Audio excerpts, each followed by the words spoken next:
CMRF పేదలకు వరమని Congress party Nirmal నియోజకవర్గ incharge కూచాడి Srihar Rao తెలిపారు. నిర్మల్ జిల్లా కేంద్రంలో సోమవారం నియోజకవర్గంలోని 78 మంది లబ్ధిదారులకు 33.79 లక్షల ముఖ్యమంత్రి సహాయ నిధి చెక్కులను అందించారు. ప్రతి ఒక్కరూ సంపూర్ణ ఆరోగ్యంతో ఉండాలనే సంకల్పంతో ప్రభుత్వం వైద్య రంగాన్ని బలోపేతం చేస్తుందని, నిరుపేద రోగులకు వైద్య ఖర్చులు భారం పడకుండా సకాలంలో సీఎంఆర్ఎఫ్ ఫండ్ కింద నిధులు విడుదల చేస్తుందని తెలిపారు.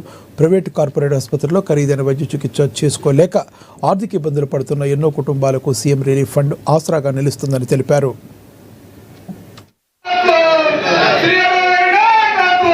మీరు ఏ ఆలోచనతోనైతే ముఖ్యమంత్రి సహాయ నిధికి దరఖాస్తు చేసుకున్నారో, మరి గౌరవ ముఖ్యమంత్రి గారు మీ ఆరోగ్యాన్ని సంరక్షించాలన్న ఆలోచనతో మీకు ఆర్థిక సహాయం చేస్తున్నారో, మరి ఈ ఆర్థిక సహాయంతో మీ ఆరోగ్యాన్ని కాపాడుకోవాలని, సంరక్షించుకోవాలని చెప్పి మరోసారి మీ అందరికీ మనవి చేస్తూ సెలవు తీసుకుంటున్నాను.